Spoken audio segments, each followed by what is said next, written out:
Hello, everybody, and welcome to My Thoughts Exactly, your Saturday morning positive energy show. I'm your host, Charles Baran, an actor, a singer, been on Broadway 7 times. I'm not talking about me. I'm talking about today's guest, RIC RYDER. He's appeared alongside Rosie O'Donnell, Deborah Gibson, and Carole King. Now, I'm headed over to the Zoom table to have a nice chat and visit with Rick. So, before my coffee gets cold, let's go. Hello, Rick, and thank you so much for being on the show today. It's I'm a so glad to pleasure. be here. It's a pleasure to have you. Yeah. Rick, before we begin talking about your amazing career and the many Broadway shows that you have been in, tell us about yourself. Where are you from? Baltimore, land of John Waters. Baltimore. I was born in Baltimore City. We lived in the city, and then I lived. Basically, I grew up between Baltimore and Washington my entire life.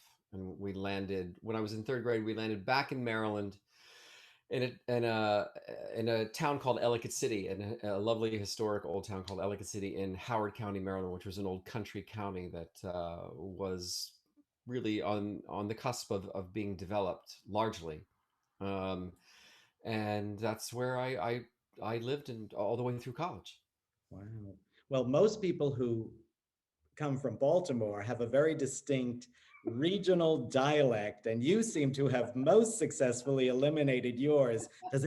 Tell me, does it ever sneak back in just a little? And hon, I could put it back in there anytime you want me to. Oh, you did it. I actually love John Waters movies just because I love that Baltimore accent. I really do. And Nobody really can get it. There are very few. I have seen very few pieces of entertainment. There was something on Saturday Night Live. What Tracy Ullman, I think, probably came. It wasn't her. It was someone she did a vignette with about Baltimore on a stoop because it's known like for the marble steps and in front of the brown, we call them brownstones in New York, but row houses in Baltimore City. And I think this one of her character actors came the closest that I've ever heard. But it's really something that's very difficult to replicate if you're not from there. it is. Believe me, I've And tried. I never really had it um, so much. I have an older brother who dove right into it.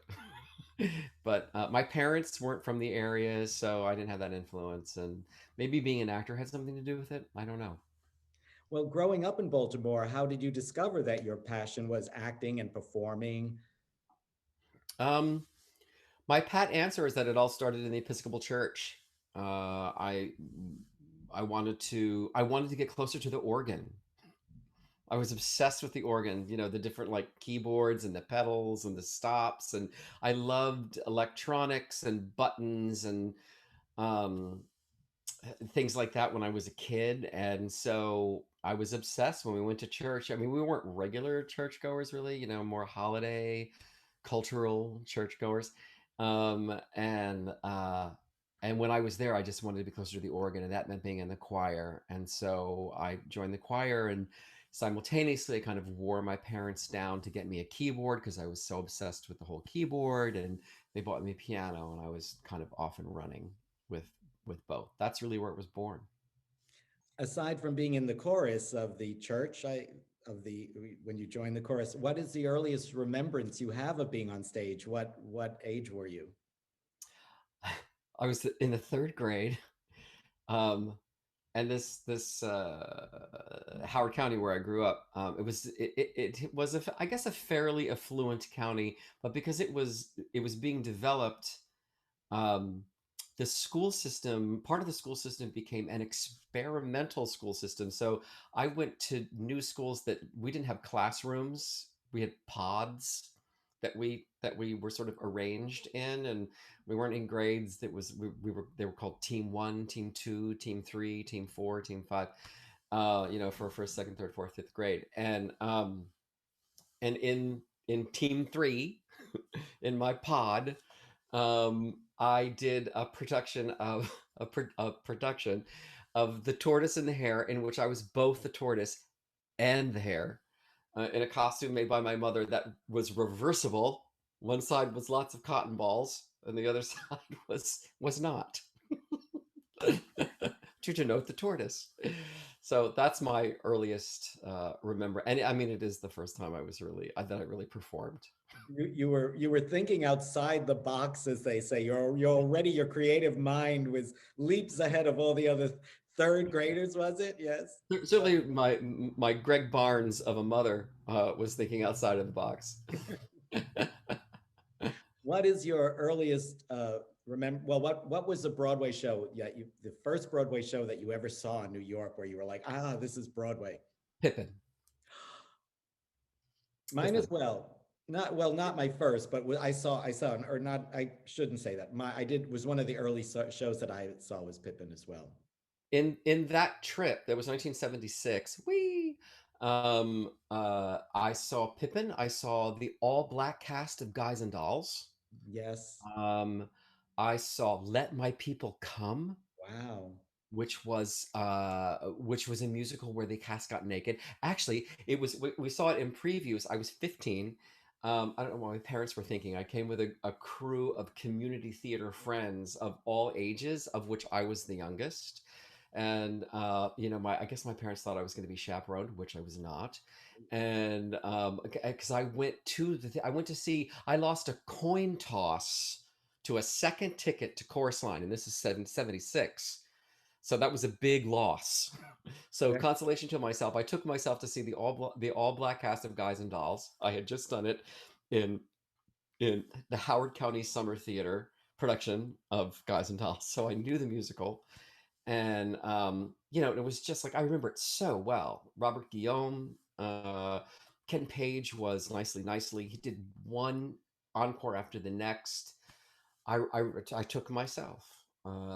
Anyway, I lost a coin toss of Chorus Line, so that was what I saw. I saw Let My People Come, which was the cast greeted us naked in the audience when you came into the theater. I was 15, and I saw Leonard Nimoy in Equus.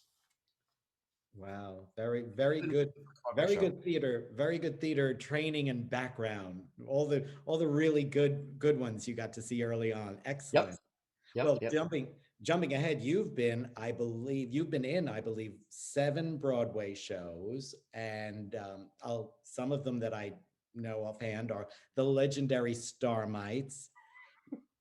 Well, it is a legendary musical. There's a lot of people who talk about how fantastic Starmites was, and it did run. It did have a Mhm, nice run, and you were also in Grease with Rosie O'Donnell, mhm, The mhm. Music Man with Rebecca Luker, who is one of my favorites, but who left us unfortunately way too soon this December.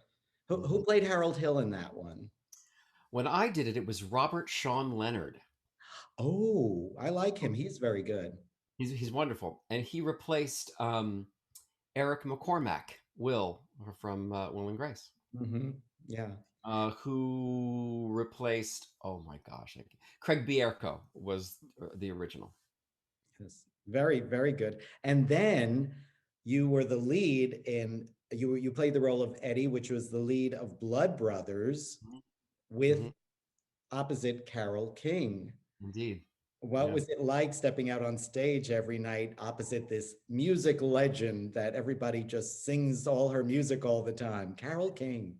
It was an interesting time. This is 1994, and so this is quite a long time ago, and quite a bit obviously before Beautiful the musical, and it was, if I dare say, maybe an in between time in her career.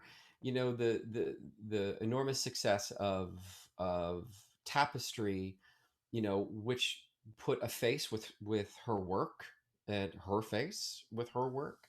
Because prior to that, she was like a brill building, songwriter, where they were not the. It was like Phil Spector was the star of the song, or the various producers, and so certainly, I'm going to be completely honest that certainly I knew who Carole King was. And one of the reasons I was versed in her songbook was that there was an off Broadway show called Beautiful.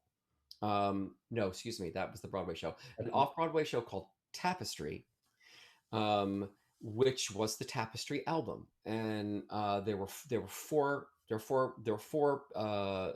lead singers in it, and I covered the two guys, and I only did it for like 2 days because I got what did I get?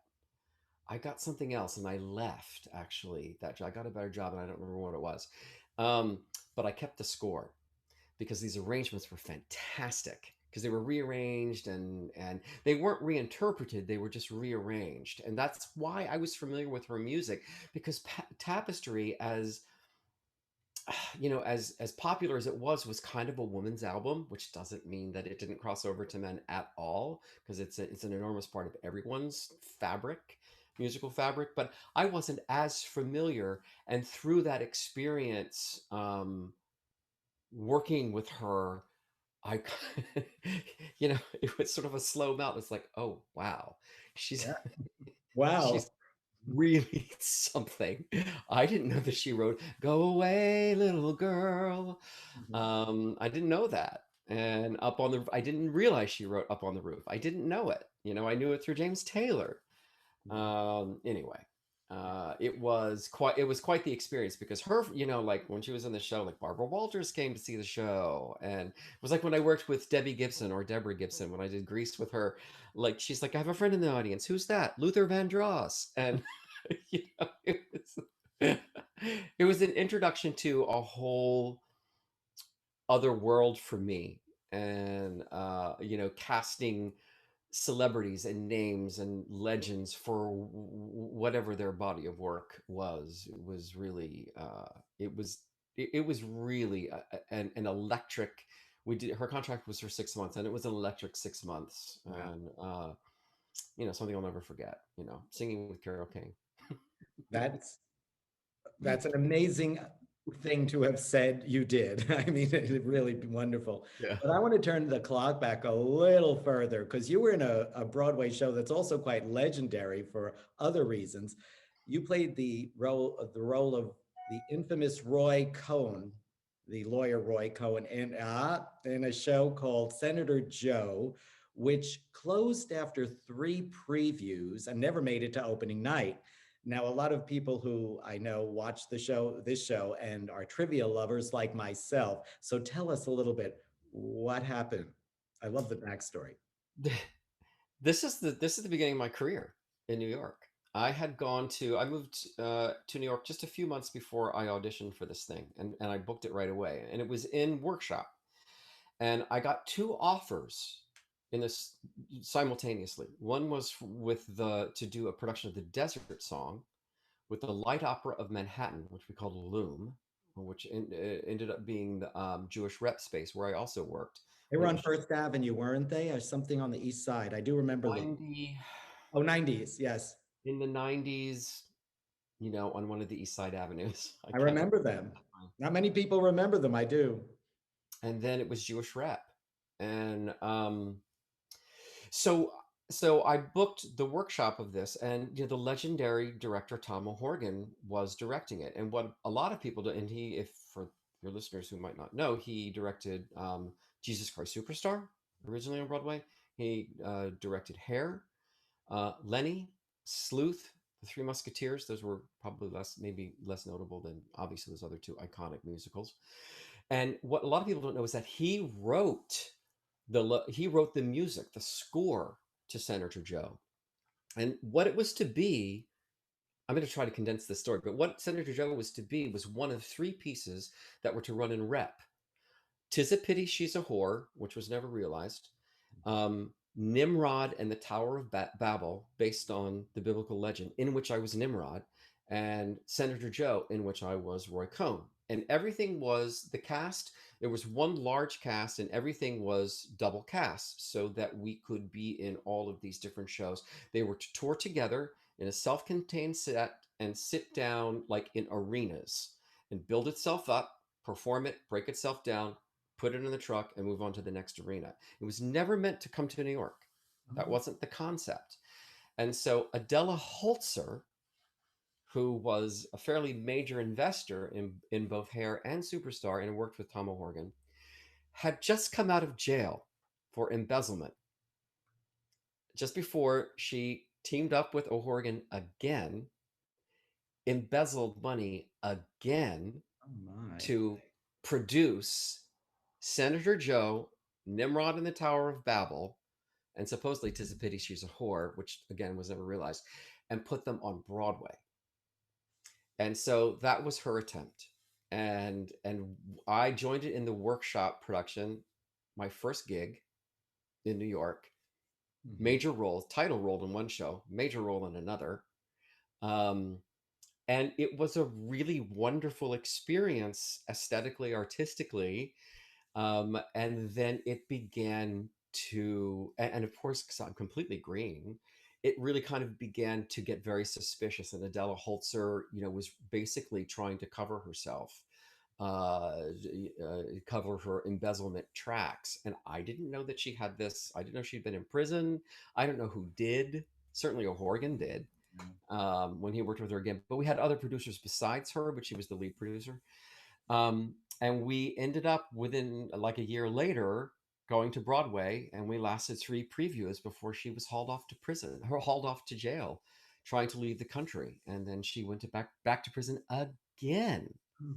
Um, and I'm leaving out a lot of detail. We were paid in cash. We were paid out of paper bags. Oh, It was quite the ride. I think someone needs to write Adela Holzer the musical. It sounds like she's had a very interesting It's a life. very interesting story that pops up in situations like these and other odd places. And I am surprised that thus far that's not happened, because it's really, I'm really, that's a whole other show if you want detail, because it Yeah, was really something. I had no idea. Thank you Yeah, for and the she info. actually she just passed away about a year ago in Fort Lauderdale, not far from you, Oh, living with her son. And she went back to prison again. She came out for her her ill-gotten gains, producing Senator Joe, and then created a much darker scam that took advantage of immigrants, actually. And she herself was an immigrant, and went back to prison again. maybe she liked the food. I don't know. Anyway, I want to talk about what you do now because it's very interesting. Your current project is you teach the Broadway performers of today. You are a voice trainer and you have developed your own technique, which teaches these performers that are on Broadway how to sing smarter, not harder. And I'd like to hear a little bit about your technique and what you have combined and all the experience you have and your voice training work that you have done with other teachers, how that's led to this. So elaborate on that for people who are voice training. You're smart, Charles. You've done your homework. Um, these questions are great. They're spot on. Because I do my you're own blogs. you're I have to. interesting, and I like interesting people and creative people. Well, thank you. Voice teaching, just like anything else, has been an evolution. And I was doing a concert and in 1999, and sitting next, also in the concert, was Alex Corey. Do you know Alex Corey? I do. For your listeners, she was last time she was on Broadway. She was Yenta in this Matchmaker in this last production of Fiddler on the Roof. She was Oh, in Los Angeles. this one that just closed, the Yiddish version. She was also in. Oh, no, on Broadway, the Oh, latest the one on Broadway. Yes, I did see her in that, and she was also in City of Angels, I believe. Maybe not. I don't know. Okay, Oh, Randy I'm Groff, I think that was. really good at fun facts. She and I have worked together a lot. Anyway, she's also a teacher, in addition to having a pretty prolific, performing career. That was one of many Broadway shows that she had done. Mhm. And she literally whispered to me in this concert. She's like, "Do you want to teach at NYU?" I'm like, "No, I don't. I'm an actor. I'm not a teacher." And so the offer came up again, and I said yes, and thus a teaching career began to be born, which I wasn't really even aware of. I just did it because I could, and it was kind of fun, and I quickly kind of realized that teaching was an art, and I didn't. I might have had the facility for it, but I didn't really have I certainly didn't have any experience in it, and I needed to know a whole lot more if I wanted to be effective. And I was hired as a voice teacher. Though I did very little voice teaching, I mostly taught in the classroom. I taught vocal performance classes, Mhm. and some pretty major people like Matt Morrison was in my first vocal performance class. Matt Morrison, for your listeners, Yes. was the love interest in Light in the Piazza. He was the love interest in the original productions of Hairspray. He was the teacher on Glee. Yeah. I'm sort of doing that chronologically. Very talented guy, and other really talented guys like him. I was not his voice teacher. I taught him in the classroom. And very long story short is that I ended up teaching voice more. I taught in the classroom for quite a long time and quite a bit. And my students got that I could play the piano eventually, and then asked me to coach them. And I kind of did it just on the side for them. And then that turned into a little bit of a business. And I realized there that I knew how to sing, and I had been very deliberately and very carefully and thoroughly trained and taught how to sing in my more formative years, and that I didn't really know how to facilitate that to somebody else. And so I began the search of how do I do this better. And a lot of it was learned on my own, and then I have had teaching mentors along the way. And so what happens, as you said, I have my own technique. Really, what it's all based in anatomy, voice science, and physiology. And so there's nothing really mystical or there's nothing really particularly mystical about it, or I'm trying to avoid saying special about it, but it's something that works. So it's a way that I have learned to understand how the voice works, how it functions, and then how to facilitate that to somebody else. And I've been able to do it for quite some times, but it's something that continues to be refined. It's something that I continue to study. Um, I'm in webinars, and now webinars, of course, but I'm in further study all the time Great. with what I do. And so, yeah, my students are my contemporaries. Wonderful. If Mhm. someone wants to reach out to you and schedule voice training lessons, how would we get them in touch with you? On your website?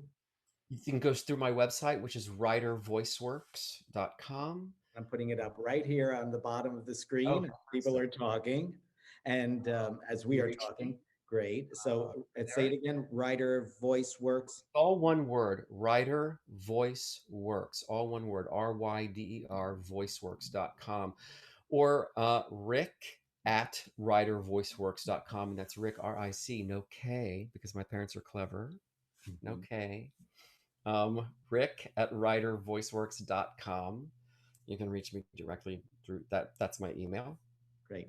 Uh, and I'm teaching virtually for the time being because that's where we are Right. in the But it's pandemic. still a lot of work on Zoom can be very helpful to people training voice because you're there with your piano and Oh, your it's a whole keyboard. different. You can't. I'm at my piano right now, Yes. Well, and well, that brings me to I guess my final question would be before we say goodbye today, would you honor us and leave us with a song? of course I will. Yes. Oh my gosh, I'm so happy. Now, before you start, I'm going to set the view so you have the full screen because we want to see your wonderful face. There we go. I know you're going to be my audience. Are you kidding? Yes, You could be as obtrusive and effusive thank as you. you like. Notice that I stuck effusive in there. Good word. Let me give myself a starting note here. I pulled this up. So I'm not going to tell you the title of the song; it will reveal itself. But this has been in my audition book for forever. I mean, it's something that I always ask students when they bring a song, and it's like, how did you come about this song? Why this song? Um, and it's a very loaded question because a lot of people are singing things and they don't really even know their own history with the song, or why or how it came about. And I'm going to say the same thing about this. I don't know how it got into my book, to be honest. Um, but kind of became my "Hey, how are you? I'm Rick" song. That's all I'm going to say about it. I'm going to sing it. I'm here at my piano, but I'm going to sing it a cappella. I was a stranger in this city. Out of town were the people I knew. I had that feeling of self pity. What to do, what to do, what to do. The outlook was decidedly blue, but as I walked through the foggy streets alone, it turned out to be the luckiest day I've known. A foggy day in London town had me low, had me down. I'd view the morning with alarm. The British Museum had lost its charm. How long, I wondered, could this thing last? But the age of miracles hadn't passed, for suddenly I saw you there. And through foggy London town, the sun was shining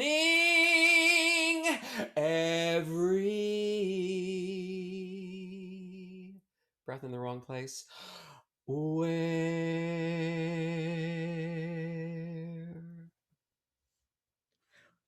That was amazing. Thank I you. just, first of all, that's a very beautiful song, number one. And number two, it's, I'm sure, a very difficult song to sing a cappella. And you did an amazing job. I was like sitting here going, oh, and I know you weren't looking at me because you were looking in the camera, and that was great. And thank you. I'm sure everyone watching today is just enjoying that very, very much. And I hope they reach out to you, the performers in the audience. And you Uh, don't have to be performing. It's interesting that, COVID has changed all of that. mhm. Um, Largely my student body. It's funny. I'm in Florida now. And I was here at the beginning of the pandemic. I flew down the day that Broadway shut down. And I was to be here for a week. And then the following week, my schedule was completely full. And I went from a full teaching schedule to 3 in 48 hours Wow. because my students performed for a living and they had no living. They had no job.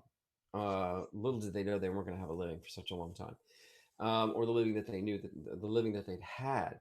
And so over this time, you have to sort of like roll with what you're dealt.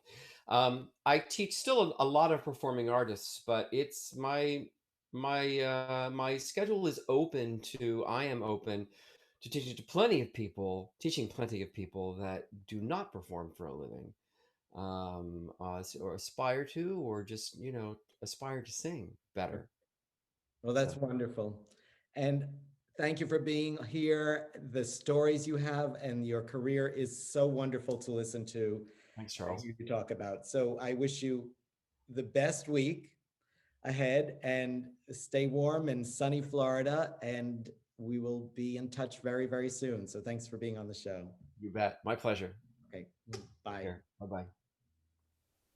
Now, how did he know A Foggy Day in London Town is one of my favorite songs? That was Rick Ryder, a really amazing person. Join me next week, February 27th, when my guest will be Nora McCarthy. Nora is a cool jazz singer, and she too will be delighting us with the song. She's a wonderful person and great talker. Now, if you're looking for a new Netflix series to sink your teeth in, try to watch Call My Agent. It's been around for a while, yes. I'm a little late coming to this party. It first premiered in France in 2015. It's a French television series, and it is in French with subtitles, but it is one of the most hysterical shows I have seen in a long time. Kirk and I keep watching episode after episode. It's so well written. There are 4 seasons. airing now on Netflix. Call My Agent. Check it out. Great fun. See you next week with Nora McCarthy at the Zoom table. Bye, everyone. Thanks for watching. Oh, and if you like the show, please subscribe. I'd love to have you as a subscriber. And thank you to all my new subscribers. Bye.